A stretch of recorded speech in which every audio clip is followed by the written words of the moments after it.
அன்பின் பிதாவே, இந்த காலை வேளைக்காக உமக்கு நன்றி செலுத்துகிறோம்.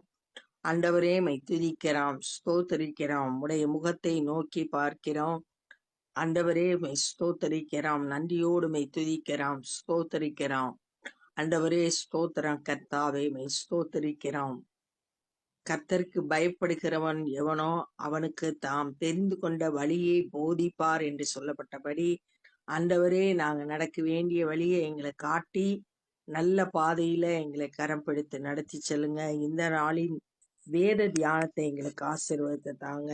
நேசிக்கிற இயேசு கிறிஸ்துவின் இனிய நாமத்தில் கேட்கிறோம் பிதாவே, ஆமென். 1 ராஜாக்கள் 7வது அதிகாரம். சாலமோன் தன் அரண்மனை முழுவதையும் கட்டி முடிக்க 13 வருஷம் சென்றது. முந்தின அதிகாரத்துல ஆலயம் கட்டினத பார்த்தோம். சாலமோன் அது 7 வருஷத்துல கட்டி முடித்தான் அப்படின்னு கடைசி வசனத்துல வாசித்தோம். ஆனா இப்ப தனக்குன்னு அரண்மனை கட்டுறான். அதுக்கு 13 வருஷம் எடுத்துக்கிறான். அவன் லீபனோன் வனம் என்னும் மாளிகையையும் கட்டினான். அரண்மனை மட்டும் இல்ல, ஒரு வனத்தை கட்டுறான். அதுக்கு பேரு லீபனோன். அது 100 முழ நீளமும் 50 முழ அகலமும் 30 முழ உயரமுமாய் இருந்தது. அது நம்ம 6வது அதிகாரம் 2வது வசனத்துல ஆலயம் நீளம் 60, அகலம் 20, உயரம் 30 அப்படின்னு பார்த்தோம். அப்ப அதை விட இவன் பெருசா அந்த வனத்தை கெட்டுறான். லீபனோன் என்னும் மாளிகைய கட்டுறான். அதை கேதுரு மர உத்திரங்கள் பாவப்பட்ட கேதுரு மர தூண்களின் 4 வரிசைகளின் மேல் கட்டினான். தூண்கள் மேல 4 வரிசைகள், தூண்கள் 4 வரிசையில இருக்கு. அதுக்கு மேல கேதுரு மர உத்திரங்களை வச்சு அந்த மாளிகை கட்டப்படுது. ஒவ்வொரு வரிசைக்கும் 15 தூண்களாக 45 தூண்களின் மேல் வைக்கப்பட்ட உத்திரங்கள் மேல் கேதுருக்களால் மச்சு பாவி இருந்தது. ஒரு வரிசைக்கு 15 தூண், அது மாதிரி 3 வருஷம் இருந்துச்சு. 45 தூண்களை வச்சு அதன் மேல அந்த இது மாளிகை கட்டப்பட்டுச்சு. 3 வரிசை ஜன்னல்கள் இருந்தது. 3 வரிசையிலும் ஜன்னல்கள் ஒன்றுக்கொன்று எதிராயிருந்தது. ஜன்னல் இருந்துச்சு, அது எதிர்த்த சைடு இருந்துச்சு. ஜன்னல்களின் வாசல்களும் சட்டங்களும் எல்லாம் சதுரமா இருந்தது. ஜன்னல்லாம் சதுர வடிவத்துல இருந்துச்சு. 3 வரிசையிலும் ஜன்னல்கள் ஒன்றுக்கொன்று எதிராய் இருந்தது. எதிர்த்த பக்கத்துல ஜன்னல்கள் இருந்துச்சு.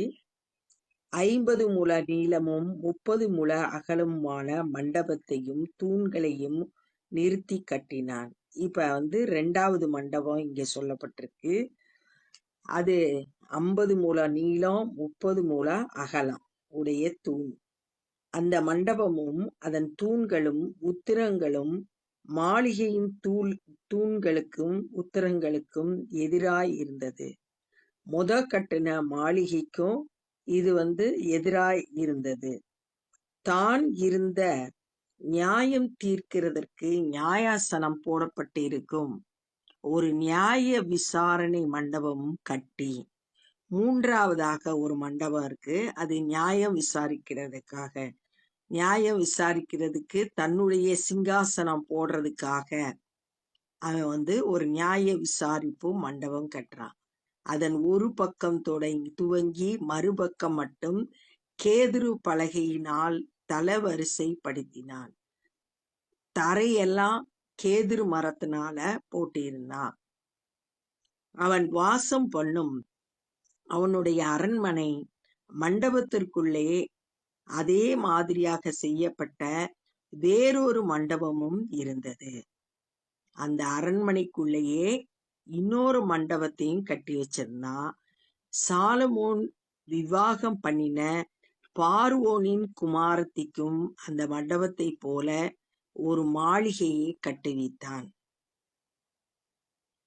அவன் பார்வோனுடைய குமாரத்திய திருமணம் செய்து அவளுக்கு ஒரு மாளிகை கட்டிவித்தான். ஆனா ஆண்டவர் புறஜாதிகளோடு சம்பந்தம் கலக்கக்கூடாதுன்னு இஸ்ரவேல் மக்களுக்கு நியாயப்பிரமாணத்துல சொல்லப்பட்டிருக்கு. சாலமோன் புறஜாதிய பெண்ணான பார்வோனுடைய எகிப்து தேசத்து ராஜாவாகிய பார்வோனுடைய மகளை திருமணம் செய்து அவளுக்கு ஒரு மாளிகை கட்டி வைத்தான். இதுதான்.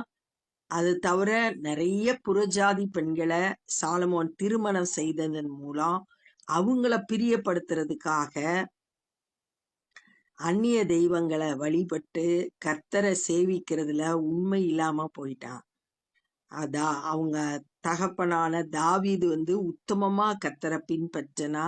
ஆனா சாலமோன் கர்த்தரை விட்டு வழி விலகி சென்றான். அதுக்கு காரணம் அவன் புறஜாதி பெண்களை திருமணம் செய்தது. இவைகளெல்லாம் உள்ளும் புறமும் அஸ்திபாரம் முதல் மேல் திறனைகள் மட்டும் வெளியே இருக்கும் பெரிய முற்றம் வரைக்கும் அளவுபடி வெட்டி வாளால் அறுக்கப்பட்ட விலையேற பெற்ற கற்களால் செய்யப்பட்டது. எல்லாம் உள்ள புறம் வெளியே எல்லாம் விலையேற பெற்ற கற்களால செய்யப்பட்டது.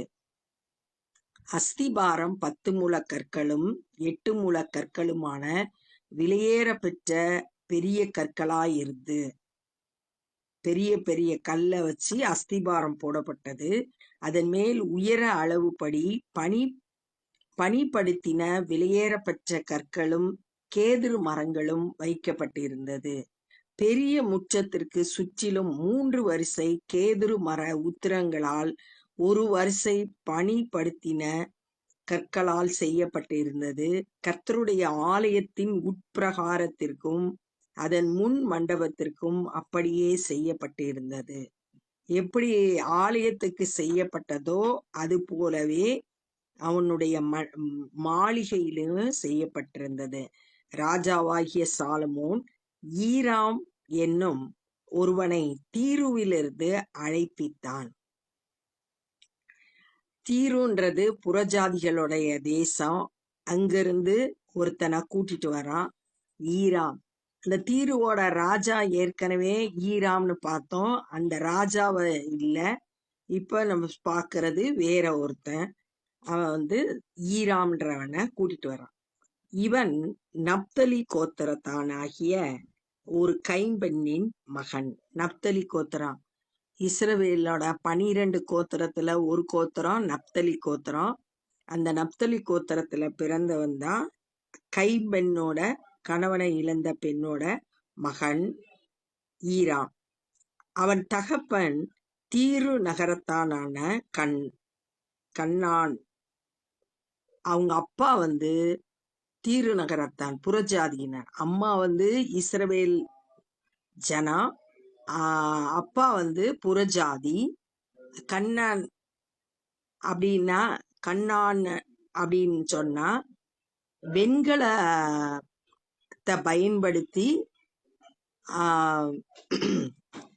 வெண்கலத்தை பயன்படுத்தி வேலை செய்கிறதுல சிறப்பு வாய்ந்தவன்.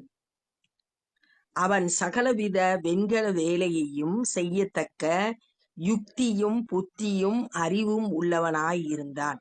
அவனுக்கு அதை செய்யறதுக்கு, வெண்கலத்தை பயன்படுத்தி வேலை செய்யறதுக்கு ஞானம் இருந்துச்சு, புத்தி இருந்துச்சு, திறமை இருந்துச்சு. அப்படிப்பட்ட வெண்கல வேலை செய்கிறதுல சிறப்பு வாய்ந்தவன் இவன்.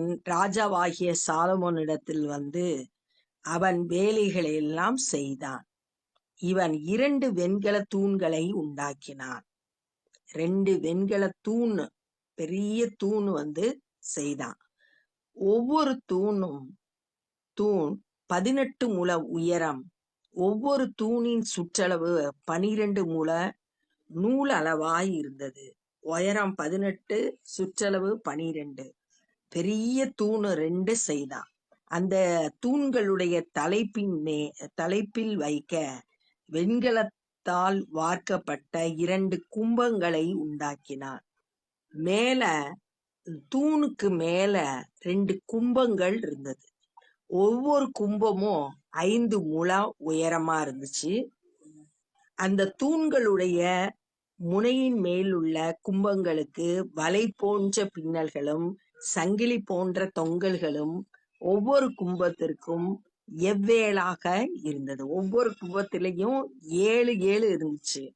வலை பின்னல் சங்கிலி போன்ற தொங்கல்லாம் 7 இருந்துச்சு. தூண்கள் பண்ணின விதமாவது, தலைப்பின் மேலுள்ள கும்பங்களை மூடும்படிக்கு கும்பங்கள் ஒவ்வொன்றுக்கும் பின்னலின் மேல் சுற்றிலும் 2 வரிசை மாதுளம் பழங்கள் செய்வித்தான். அந்த பின்னல்களை சுத்திலும் 2 வருஷம் மாதுளம் பழம் இருந்துச்சு.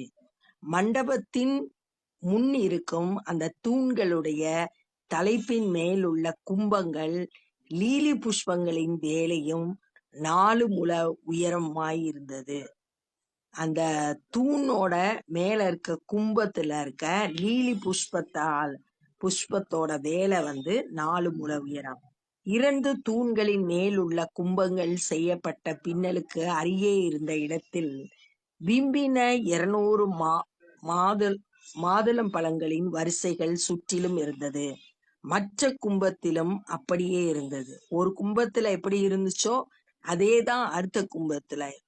இந்த தூண்களை தேவாலய வாசல் மண்டபத்தில் நிறுத்தினான். இந்த 2 தூண்களையும் ஆலயத்தோட வாசல்ல கொண்டு வந்து நிறுத்தினான். அவன் வலது பக்கத்தில் நிறுத்தின தூணுக்கு யாகீன் என்றும் இடது புறத்தில் நிறுத்தின தூணுக்கு போவாஸ் என்றும் பெயரிட்டான். அந்த ஆலயத்தின் முன்பாக நிறுத்தப்பட்ட அந்த தூணுக்கு பேரு யாகீன், போவாஸ். யாகின்னா he shall establishன்னு அர்த்தம். அவன் நிலைநிறுத்தப்படுவான். 2வது போவாஸ் அப்படின்னா அவர்தான் என்னுடைய பெலன் அப்படின்ற இத குறிக்கும்படியா இந்த 2 தூண்களும் நிறுத்தப்பட்டது. தூண்களுடைய சிகரத்தில் லீலி புஷ்ப வேலை செய்யப்பட்டிருந்தது. இவ்விதமாய் தூண்களின் வேலை முடிந்தது. தூண்களோட வேலையெல்லாம் செய்து முடிக்கப்பட்டது. அப்ப இந்த நாள்ல என்ன கற்றுக்கொண்டானா, சாலமோன் 7 வருஷம் ஆலயம் கட்டினா. ஆனா தன்னுடைய அரண்மனைய 13 வருஷம் கட்டினா. அந்த அரண்மனையில லீபனோன் வனம்ன்ற ஒரு மாளிகை ஏற்படுத்தினா. அது ஆலயத்தை விட அளவு பெருசா இருந்துச்சு. அதுல ஜன்னல்கள் இருந்துச்சு, தூண்கள் 45 தூண்கள் இருந்துச்சு. அடுத்து 2வது ஒரு மண்டபம் கட்டினா. அந்த மண்டபம் 50 x 30 அளவு உடையதா இருந்துச்சு. 3வது நியாயம் விசாரிக்கிறதுக்காக நியாய விசாரிப்பு மண்டபம் கட்டினா. அதுக்கப்புறம் அரண்மனைக்குள்ளேயே இன்னொரு மண்டபம் சாலமோன் தான் திருமணம் செய்த பார்வோனுடைய குமாரத்திக்கு புறஜாதிய பெண்ணுக்கு ஒரு மாளிகையை கட்டி வைத்தான் அப்படின்னு பார்த்தோம். இதெல்லாம் விலையேறப்பெற்ற கற்களால கட்டுனா. சாலமோன் தீருல இருந்து ஈராம்னு ஒருத்தனை கூட்டிட்டு வந்தான். அவன் அம்மா இஸ்ரவேல் தேசத்தை சார்ந்த பெண்ணு, நப்தலி கோத்திரம். அப்பா புறஜாதியினர். அவன் நல்லா வெண்கலத்துல ரொம்ப நல்லா திறமையா வேலை செய்யக்கூடியவன். அவனை கூட்டிட்டு வேலை செய்ய வச்சான். 2 வெண்கல தூண் செய்தான். அதனோட உயரம் 18 முழம், சுற்றளவு 12 முழம். அதுக்கு மேல 2 கும்பங்கள் இருந்தது. ஒவ்வொரு தூண்லயும் ஒரு கும்பம் இருந்துச்சு. அந்த கும்பத்துல பின்னல்கள், சங்கிலிகள் அதெல்லாம் இருந்துச்சு. அதை சுற்றிலும் 2 வரிசை மாதுளம் பழங்கள் இருந்துச்சு அப்படின்னு பார்த்தோம்.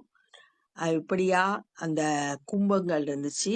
அந்த வலது பக்கம் அதை எடுத்துட்டு போய் ஆலயத்தோட வாசல் மண்டபத்துல நிறுத்தினா. வலது பக்கத்துல இருந்த தூணுக்கு பேரு யாகீன், இடது பக்கத்துல இருந்த தூணோட பேரு போவாஸ் அப்படின்றத தியானிச்சோம். இப்ப நம்ம ஜெபம் பண்ண போறோம்.